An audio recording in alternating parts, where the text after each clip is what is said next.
One of the 3 new subclasses that we got in the 2024 Player's Handbook was the Circle of the Sea Druid. Now, I've said it in the past, and I do firmly believe that most classes and subclasses in the new book are pretty well balanced against each other with no major outliers, and I still think that to be the case. But the Circle of the Sea Druid feels like by far the biggest miss from a design perspective in the new Player's Handbook. Now, I should make it very clear before we get too far into this that I love the concept of the Circle of the Sea. The flavor is incredibly cool, especially the Wrath of the Sea feature, and honestly, even the rest of the features can be pretty damn good. But that doesn't make up for how disjointed the subclass feels, and how it doesn't often mesh that well with its overarching theme. So let's go ahead and take a deep dive into the Circle of the Sea Druid. Can you tell I'm a dad? And see if we can make sense of it. Just to be clear, the primary focus of this discussion will be on the underlying design elements of the subclass. Obviously, notes on power will form some part of the conversation, but that's just not the main focus. Before we get too far into it, I do want to give a huge shout out to all of my channel members, but especially my newest ones, Dill in the Hero tier and David in the Veteran tier, as well as Julian and Finiki in the Champion tier, and Jackal3 and Jumpy Sonic Bear in the Hero tier. All of your support means so much to me, and it's helping me get one step closer to making this all a sustainable thing, so sincerely, thank you all so much. Starting off at 3rd level, when you take the subclass, you get your Circle spells feature. The list of spells are fine. At 3rd level, you get Fog Cloud, Gust of Wind, Ray of Frost, Shatter, and Thunderwave. At 5th level, you get Lightning Bolt and Water Breathing. At 7th level, you get Control Water and Ice Storm. And at 9th level, you get Conjure Elemental and Hold Person. All of these are pretty solid spells, and they're also very flavorful and on brand with exactly what you'd expect from a class that is intended to be aligned with the sea.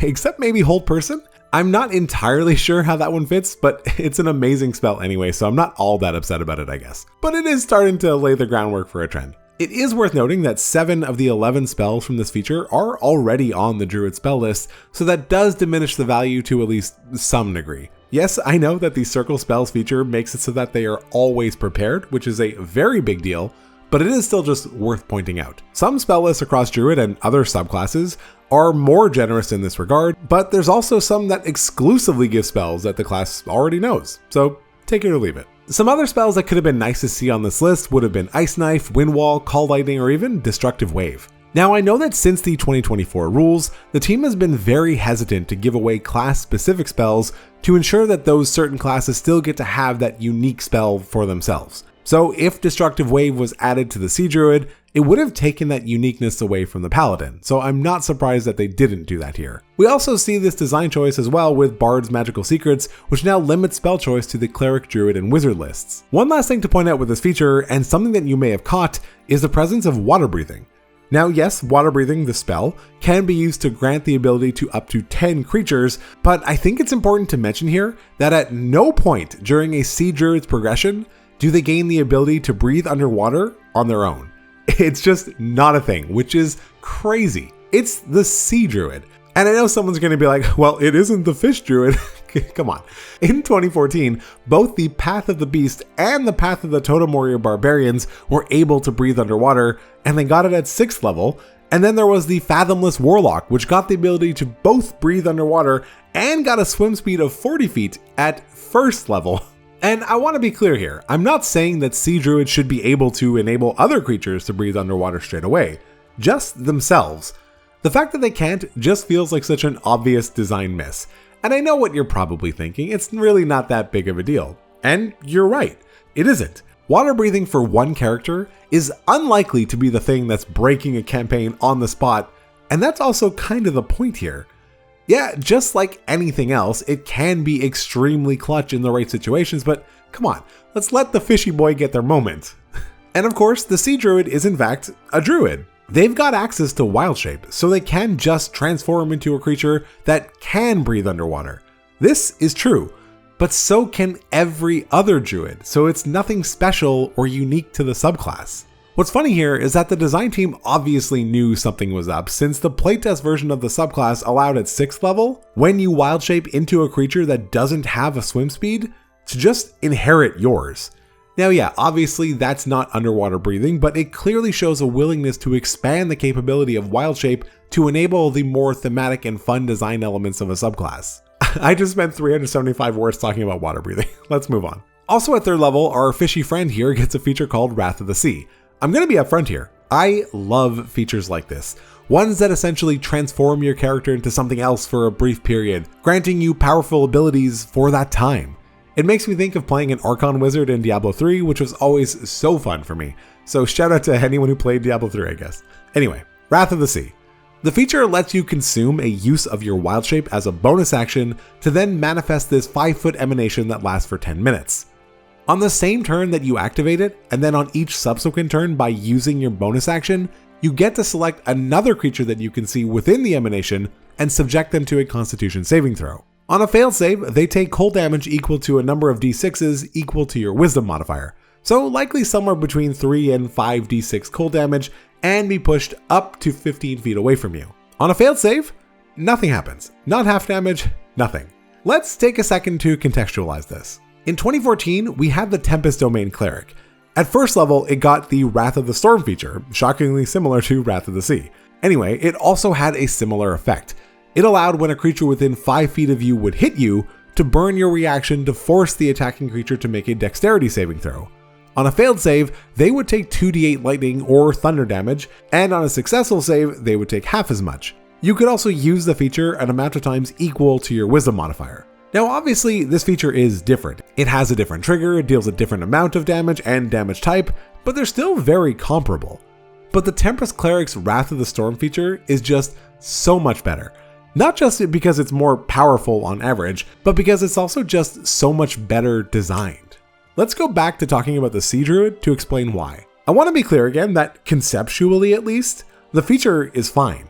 It's fun and flavorful, and I could so easily picture this character marching forward with waves crashing around them and having them slam into surrounding enemies. It's really cool. The problem is that's pretty much where the cool ends. The biggest design issue with Wrath of the Sea is that it competes with other core Druid features like Wild Shape, but also functions as a continual bonus action tax. I want to be clear about one thing though. I am totally fine with having alternative uses for class resources, in this case, Wild Shape uses. That's fine and can be very interesting when executed well. Creating an interesting decision point where a player needs to consider the opportunity cost of one type of use versus another can make for excellent design. The problem here is that they clash rather than complement. Odds are, as a non-Circle of the Moon Druid, you will be using Wild Shape more while out of combat. Or even maybe during combat, but to a lesser extent. The point is that your Wild Shape uses are quite limited. You only get 2 per long rest to begin with, and at 3rd level when you get your subclass. Granted though, you can regenerate 1 on a short rest. But what this means is that if you decide to use your Wild Shape to actually Wild Shape to maybe get that water breathing like we mentioned earlier, well then I hope you're only planning on having single encounter days. I suppose you could technically continually chain short rest, but that just might be impossible given the structure of your campaign. The result is a constant tug of war between your main class and your subclass, with both fighting over the same core resource, and you both end up losing. Most times, and especially at early levels, Wrath of the Sea just doesn't justify its own benefit, even if you have the available uses for it, which is so disappointing for a core subclass feature. An all-or-nothing ability that targets the worst save in the game that requires your bonus action to activate on every turn that you want to use it is just a really hard sell. It even makes other setups you might want to accomplish, like using Shillelagh, more challenging, since that too requires a use of your bonus action. At least at 3rd level, probably the best thing that it has going for it is the potential to push, since you may be able to use it to combo with another party member spell, but even that is challenging, because you could also just do that with a push weapon or with the Thunderwave spell that you also get for being a Circle of the Sea Druid. The 5-foot emanation here is telling you to be a melee druid, but then they don't give you any good options for that. Sure, when you get higher up, you can use things like Conjure Woodland Beings or Conjure Minor Elementals, but also, so can every other druid, and those things aren't made better by being a sea druid. This is your core subclass feature. You should be encouraged to want to use it, but the reality is that, at least at 3rd level, it's hard to want to, which is such a shame, since this is the first level when you get access to it, and you're gonna want to use it. A good example of the other side of this discussion is the fighter's Second Wind dice. You can use them to regenerate hit points by using Second Wind, or you can use them to fuel other features like Tactical Mind, or complement it with the use of Tactical Shift. This is an example of a shared class resource done well. You don't need to spend those dice to use extra attack. That would have been terrible, but that's not all that far off what's happening with the Sea Druid. Oh, and also, believe it or not, cold damage was among the most resisted damage types in the game in 2014, even more than fire, and just slightly behind non-magical bludgeoning, piercing, and slashing damage. 17.5% of creatures from 2014 were either immune or resistant to cold damage. So even when this feature does land, 1 out of 6 times, they aren't even going to take the pittance of damage that you did deal to them. Another parallel to the Wrath of the Sea feature is that of the Stars Druid's Starry Form, but they're not that close. Notably, Starry Form gives multiple options to select from, and even the option that appears like it's the worst, the Archer form, which just allows for an attack that deals 1d8 radiant damage plus your wisdom modifier, is really not all that bad when you consider the fact that it can be buffed from other effects that impact attacks like Conjure Minor Elementals. All 3 forms provide you with unique and interesting things to transform into that give powers that you can't just obtain from using Wild Shape as normal, and also give you benefits that aren't easily or attainable at all by other classes and subclasses. Okay, moving on to the 6th level feature, Aquatic Affinity. Here, the emanation grows to 10 feet, and you get a swim speed based on your walking speed. Just to be clear, the Wrath of the Sea emanation doesn't grow by 10 feet, it grows to 10 feet total. Honestly, this is probably just what the feature should have been from the start, and incidentally is exactly what it was during the playtest. There isn't a whole lot to say about this feature, it's just underwhelming.